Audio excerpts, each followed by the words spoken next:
Okay, today we will study from John chapter 15, verses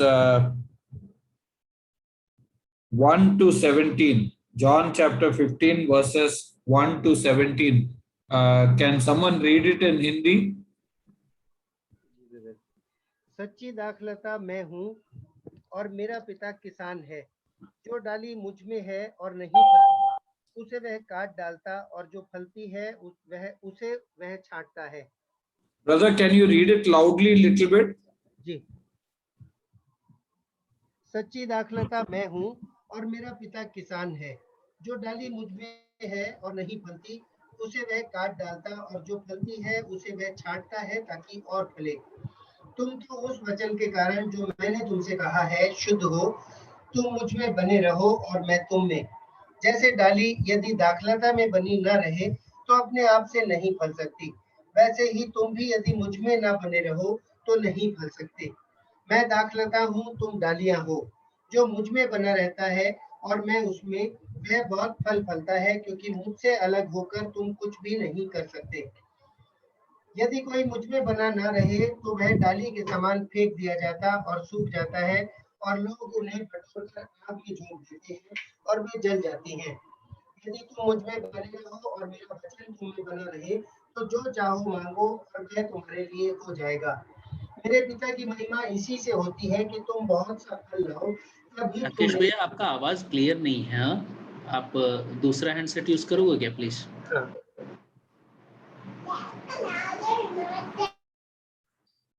शुरू से पढ़ूं क्या? नहीं यहाँ से चलेगा ये। ओके, 6 से पढ़ रहा हूँ।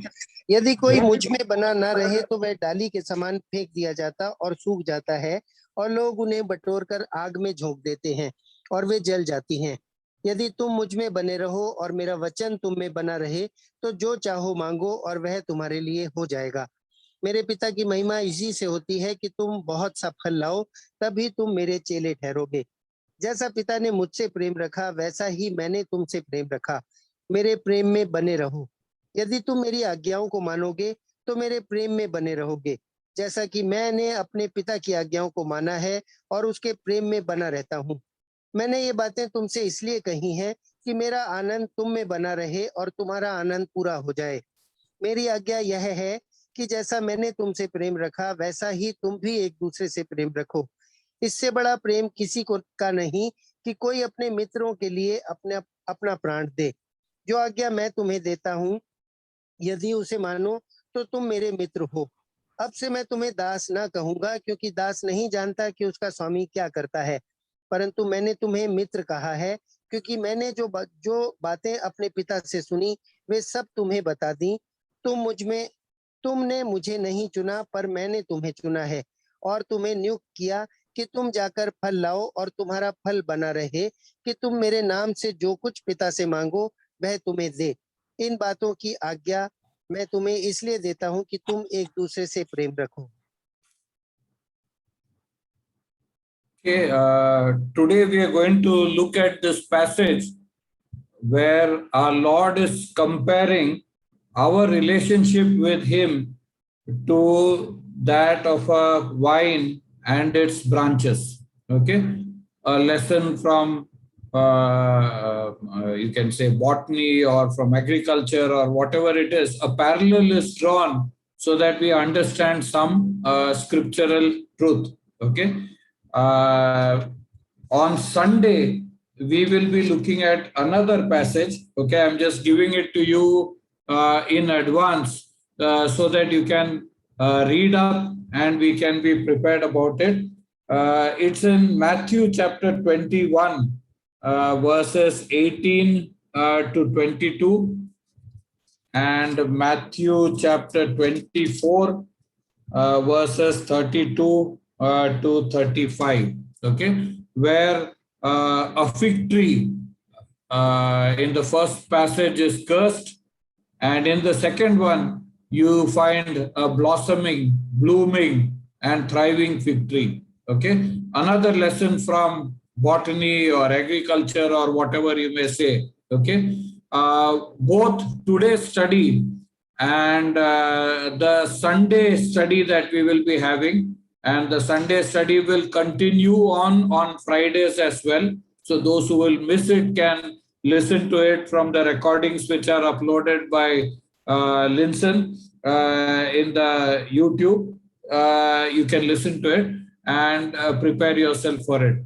Both these topics are related primarily to the situation that we find ourselves in. Okay, one is the pandemic, which has, as we look at it and as we feel it and as we think about it, or as we talk about it, or as we make out about it in all our conversations, thoughts, and feelings, which we express, it has disrupted our life. That's the kind of feeling that we have. Okay, so today's study will deal with that. Then another news which has been creeping up in the on the TV, if you're watching, will be the events that are taking place in Israel. Okay, it is important for us to understand what is happening there, because the Bible has a lot to say about this nation and also about the events that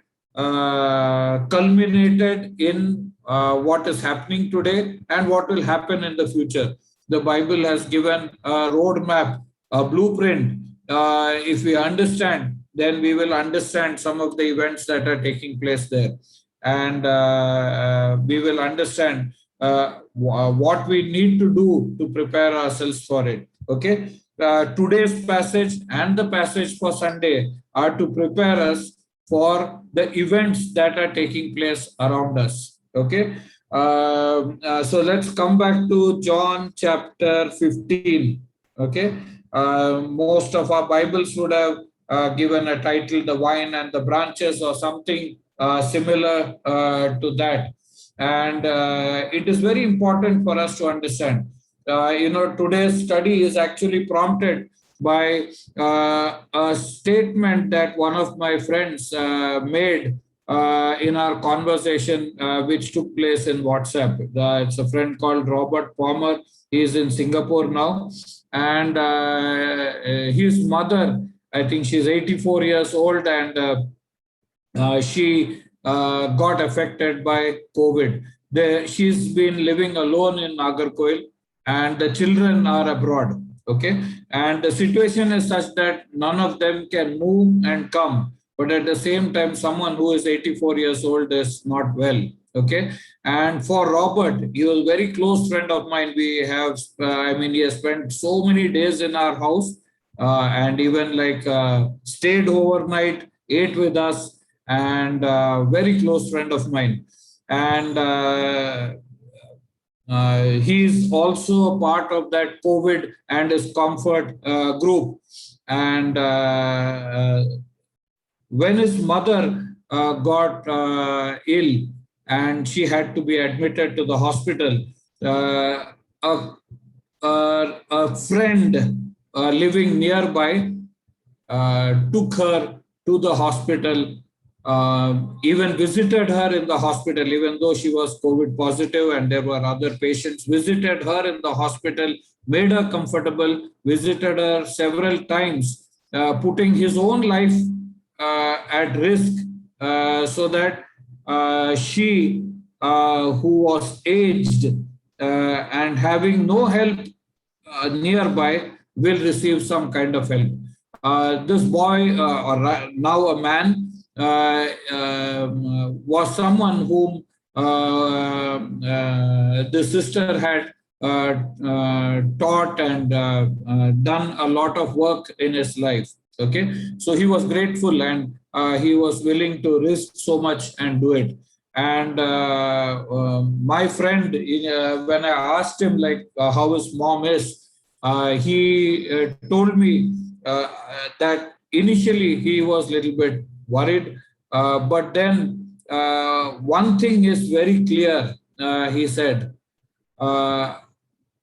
because over a period of time, so many people had been paying high sums of money to get remdesivir, then so much of effort was being put into getting plasma, and finally, one by one, all these therapies and treatments were relegated to that of being absolutely useless in treating the infection or its aftermath. Okay.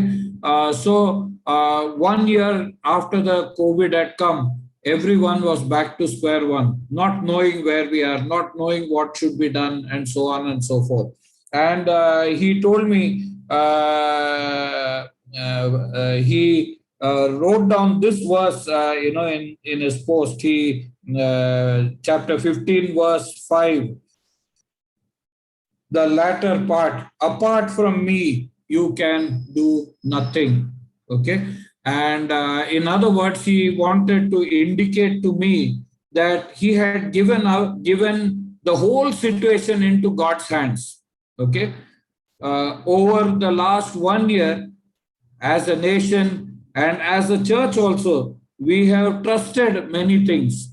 We have trusted our mask, we have trusted the sanitizers, we have trusted social distancing, we have trusted our doctors, we have trusted our hospitals, we have trusted our ability to coordinate and get oxygen, and we have looked at remdesivir and plasma and so many other medicines that were being given during this pandemic as solutions and saviors to remove us from this crisis.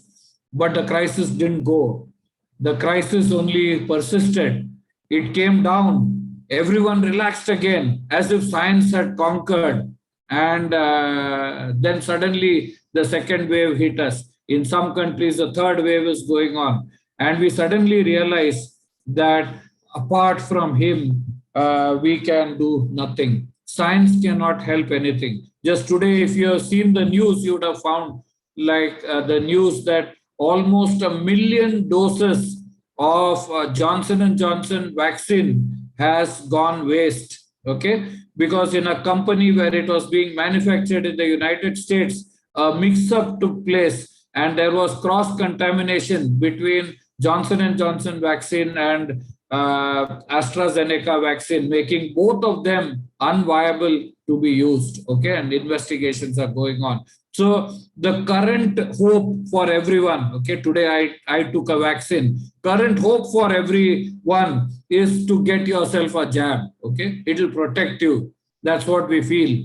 And we have been putting our trust one after the other on the many things that men are bringing before us, okay, and presenting to us. And we are forgetting the basic lesson that is there in the Bible. Apart from me, you can do nothing. Okay.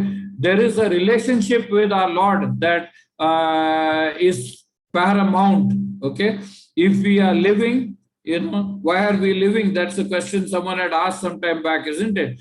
If we are living, it is simply because there is a relationship with God and a relationship with our Lord. And this relationship is very strong. It has a powerful meaning and it has tremendous implications. Okay, we need to understand it. And so we are looking at this passage. Apart from me, you can do nothing. Okay, this is what our Lord said. So this is something we need to remember and recall and reinforce and constantly look at, that science may give many millions of solutions. Many experts may have many opinions, but everything is useless. Okay. Finally, when it comes to the basics, it is only the Lord who can do something. He is the true wine. Okay. The passage starts with, I am the true wine. Jesus is talking. So he is saying that he is the true wine. Okay. The word true means authentic, the real one, the genuine one, the one who cannot be substituted. Okay. And he is the true wine. And he compares the Father, okay, to the gardener. Okay. Someone who manages that vine and its branches. And then he talks about the branches. So these three are there, which are mentioned in chapter 15. Jesus Christ, our Lord, the Father, Heavenly Father, and the branches. Now there are two types of branches that are mentioned: branches that are fruitful, branches that are fruitless. Okay, and in life, when our Lord brings a test, every time it is for the person to understand. The Lord does not tempt anyone. Okay, that's what James wrote. What our Lord does is He tests us.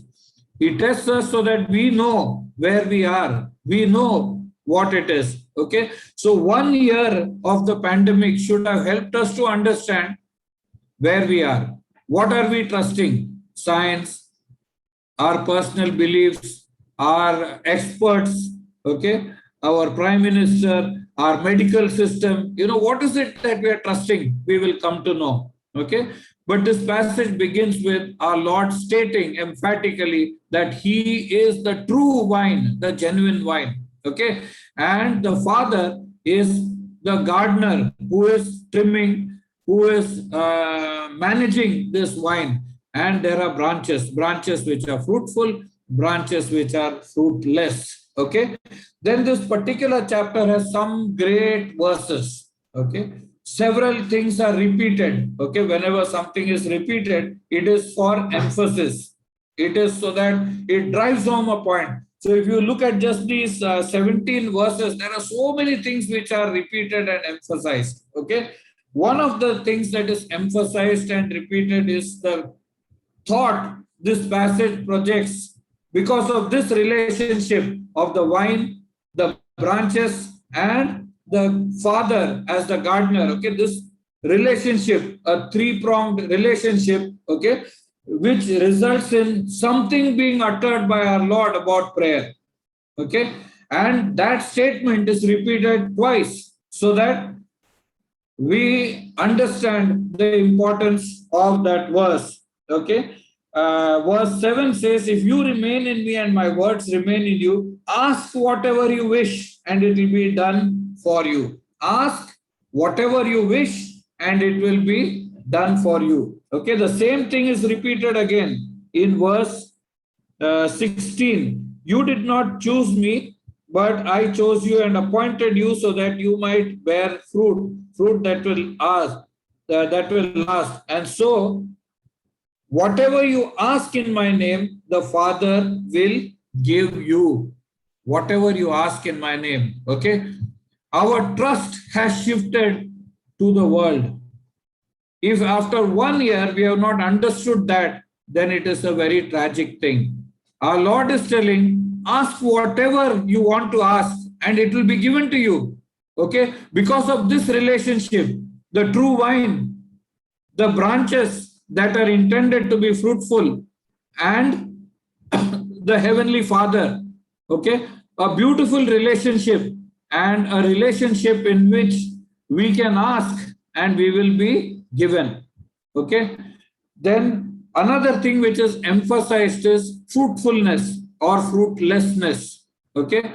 The importance of that is repeatedly told. The whole objective of this relationship is so that each one of us is fruitful. 1 year of COVID is over. Okay, today, yesterday and today is the first anniversary in a sense of the deaths which took place in my company. My colleagues, very close friends of mine, passed away. Okay, 1 year is gone. Have we learned to trust God more than when this pandemic began? Is my question. It is not. In my own life, when I look at it, each ray of hope which the world throws, I catch, I grab, I talk about it more than what God is offering. Okay. He said, ask whatever you want to ask in my name, and I will, the Father will do it. Okay. And the whole thing is so that we are fruitful. So at the end of 1 year, how do we evaluate our life also? Okay. I have heard so many people, and I myself have thought many times how this 1 year has been a time that is wasted. Okay. In our family conversation also, sometimes we get discouraged. Okay. We can't go anywhere. We can't talk to anyone. We can't visit anyone. How fruitless, how terrible it is. Okay. But the Lord maybe wants us to see and understand that we may not be connected the way He wants us to be connected to the true vine. Okay? Perhaps that might be the reason for our unfruitfulness. We will look at it. And each one of us needs to examine our life also. If this 1 year has been a year of absolute fruitlessness, ask yourself the question, are you connected to the vine? Okay, because this passage has to do a lot with abiding with the vine. Okay, another emphasis is this remaining or abiding. Okay, very often it is emphasized in this passage. Okay, another thought that is emphasized is love, the love of the Father to our Lord Jesus Christ, our Lord's love for us.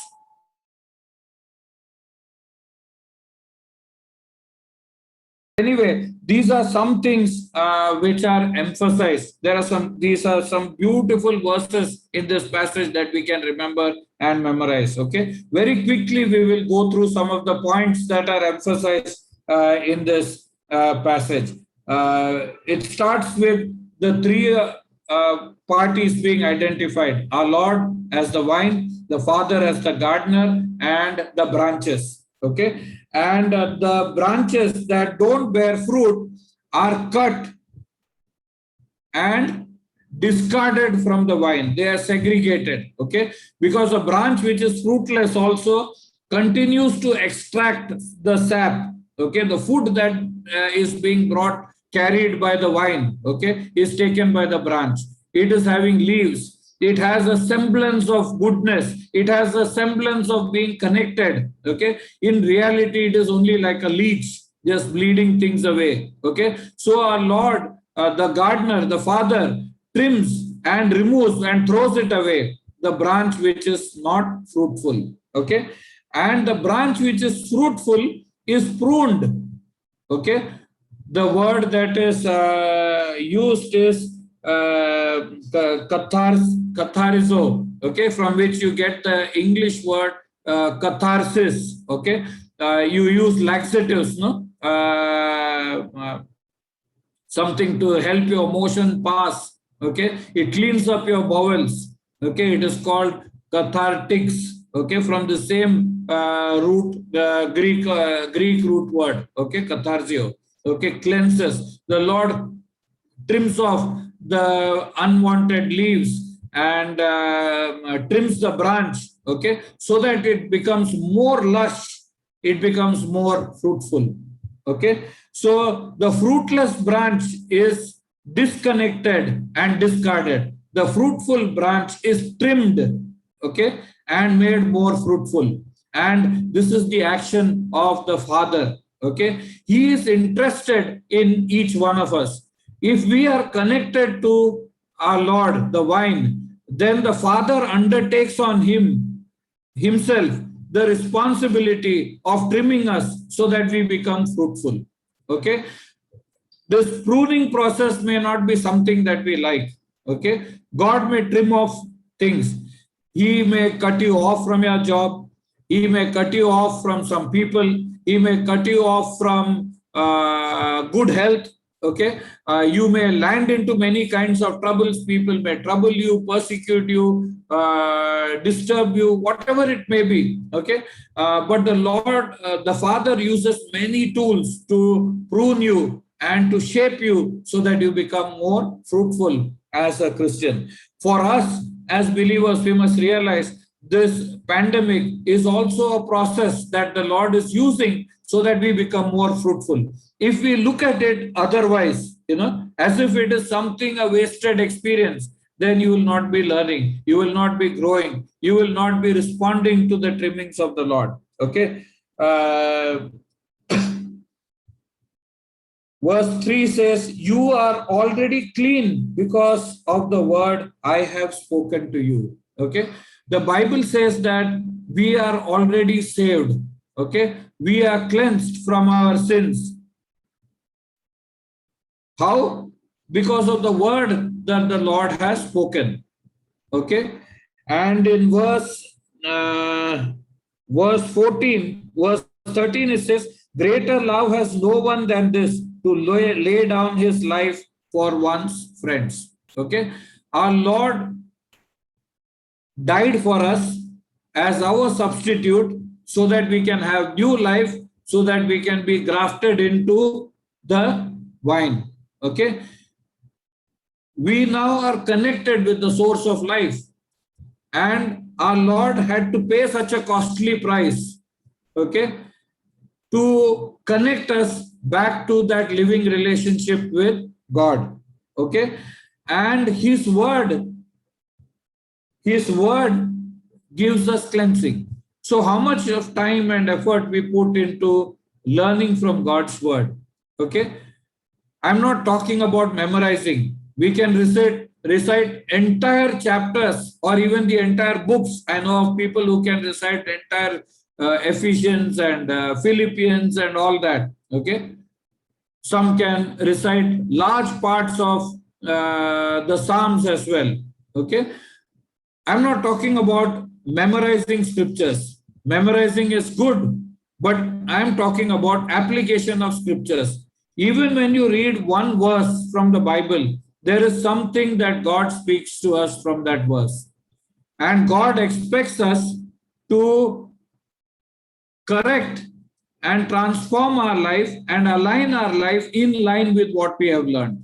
Okay, that is how the cleansing process progresses. Okay, so our Lord is telling that you are already clean because the word I have spoken to you. And God's word is living. It is available in your home. It is available in your mobile. It is available in your television. It is available in the net. You cannot run away from it. Everywhere it is there. And what scriptures you have memorized will keep coming back to you in your thought life, and when you are forced into tight corners in life, and you will be able to recollect it. Okay, and keep yourself clean from that.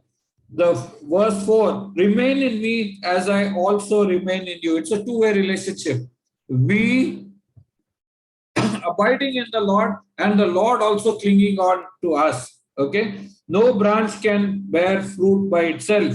It must remain in the vine. Okay, if we think that our smartness will help, the kind of notes that we write down, the passages that the television programs that we watch, the YouTube programs that we watch will give us insight about scriptures, or will help us prepare sermons better, or help us teach children better, or in some way or the other make us better equipped. You know, our hard work in the office, or our masks and sanitizers and social distancing, if all these things is going to be effective, you think like, there is something you need to realize. You cannot be fruitful without having an abiding relationship with God. Okay, if you are connected with the Lord, then you are fruitful. If you are not connected, if there is no attempt on your part to have a deep relationship with the Lord, and you're running on your own steam, your sermons will be fruitless. Your sermons will be boring. Your ministry will be fruitless. Okay, 1 year and we would have done nothing of impact or importance in anybody's life. Not a soul saved, not a gospel shared to anyone. Okay, not anyone prayed for, not anyone helped in their time of need or crisis, are fruitless and wasted year it will be. Okay, so our Lord wants us to have a relationship with him, and he wants us to know that unless we are connected closely, we cannot be fruitful. Okay. Verse 5, I am the vine, you are the branches. If you remain in me and I in you, you will bear much fruit. Apart from me, you can do nothing. It is the same thought that is shared. If you do not remain in me, you are like a branch that is thrown away and withers. Such branches are picked up, thrown into the fire and burnt. Okay. Fruitless and wasted branches are cut, thrown into the fire and burnt. It's very simple what our Lord is telling. Either be connected with the Lord, become fruitful, or be disconnected with the Lord, become fruitless, and finally reap the consequences of that fruitlessness. Okay, pretending to be a Christian does not save. Okay, this pandemic should have given you an opportunity to know whether you belong to the vine, okay, whether you're connected to the vine or you are just a fruitless branch someday, which will be trimmed, thrown into the fire and burned. Okay. If you remain in me and my words remain in you, ask whatever you wish and it will be done for you. Okay. How will you be fruitful? The Lord wants you to be connected with Him. The Lord wants you to, rather than trust your own strength, trust in Him to provide the resources and the means to help. Okay. A couple of weeks back, we had looked at the parable of the Good Samaritan. Okay. The priest came. You can say the pastors came or the leaders came. They went, they saw a man who was beaten up. They just walked past without doing anything. The Levite also came. He went away doing nothing. Okay. All went and sat in their homes, happy that they had not got involved in the life of a man who was badly bruised, about to die, and had done nothing. Then came the Samaritan. Okay, and he decided to get involved with that person. Okay, he shared his life, his resources, got involved with the person, and the wounded man was restored. Okay, our Lord has placed many resources in our hands. Okay, it's not the money that you earned.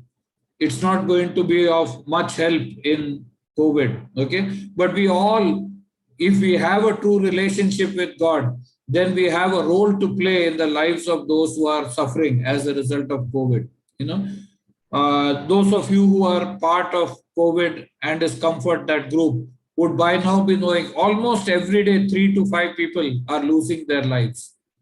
People for whom we have been praying for. Okay, so many that we have prayed for have actually become widows, orphans, or old people have lost their children and now they are helpless and resourceless. Okay, when COVID is over, the world is going to be different. Okay, it's not going to be the same again. But God expects us to be fruitful. For us to be fruitful, we need to be connected to the Lord, to our Lord, and not only be connected, but to not trust ourselves to be able to do something in this kind of situation, but to seek His mind and will to enable us to do something in a situation like this. Okay. I just want to ask the question, how many of us have even bothered to phone and talk and ask anyone who's sick how he is feeling, what he is going through? Have we tried to even encourage? Have we checked whether they have some financial difficulties where we might need to chip in and help? Okay. Great to share news. Okay. About someone who is dead, someone who is dying. Okay. But even greater to do something to help the person or his family by encouraging, by comforting, by doing that which is necessary. Okay. Verse 8, this is to my Father's glory that you bear much fruit, showing yourself to be my disciples. The tragedy with the church today, Christianity today, is that we have lost our purpose. We have lost our mission. Okay. We always talk about the early church, but they were in a situation where they responded and did what they could. You know, you have a mention of people like Tabitha, you know, who stitched clothes and gave to widows and women in need. Okay, people who sold their land and gave it to the elders so that it can be used for people in need. Okay, people who themselves were suffering became selfless. Okay, they gave up their selfishness They stopped clinging on to things and they went out and helped people in need. Okay. And we sing that song that they may know that we are Christians by our love. Okay. But if we are selfish, if we are ingrown, we have no time for others, we have nothing to offer to others, okay, then we cannot be fruitful. Our Lord is telling that it is something that brings glory to the gardener, that is the Father, when we bear much fruit and show to the world that we are His disciples. His disciples will be fruitful because we can pray. We are connected to the source of life, the source of truth, the only true vine on the earth. The whole world is not connected to it. We are, and we need to be fruitful and we need to engage in this world. As the Father has loved me, so I have loved you. Now remain in my love. If you keep my commands, you will remain in my love. Just I have kept my Father's commands and remain in His love. Okay? Love and obedience, keeping God's commandments are integral, like I said at the beginning. Our Lord was loved by the Father, is loved by the Father, will always be loved by the Father, because our Lord will always obey the Father. Okay? Our Lord has loved us.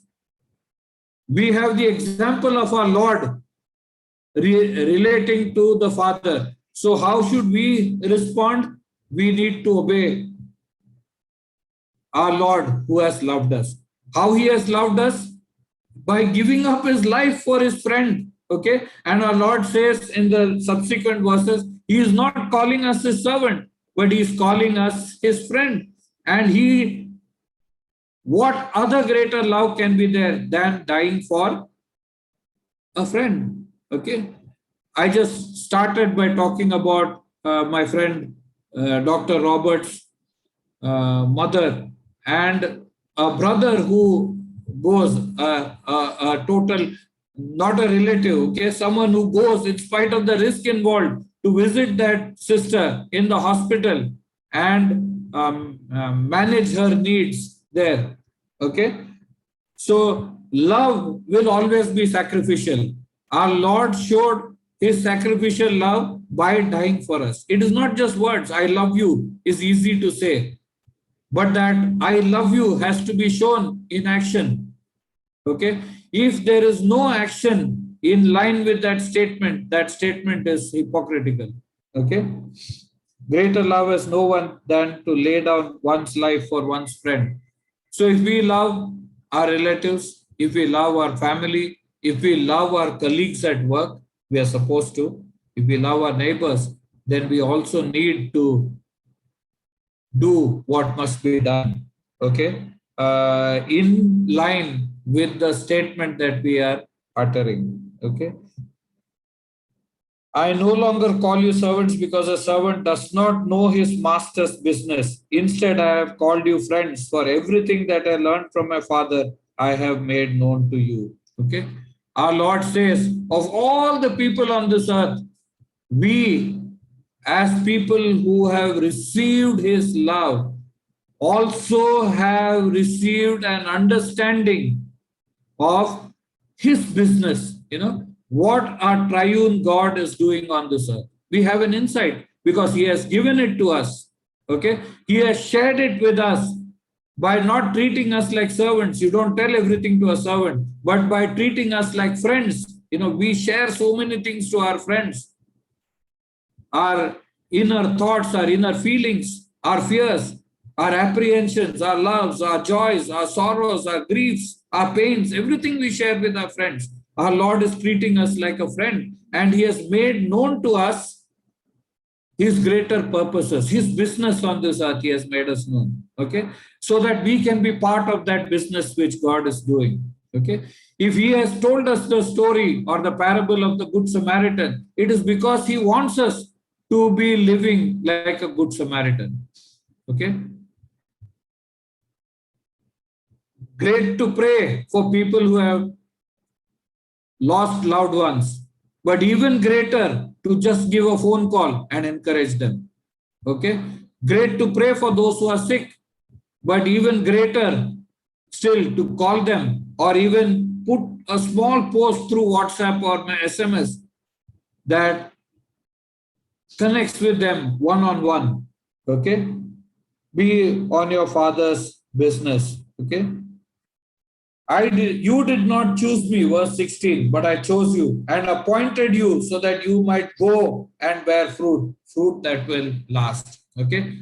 Right through life, we have been engaging in businesses and practices that will bear fruit that will not last.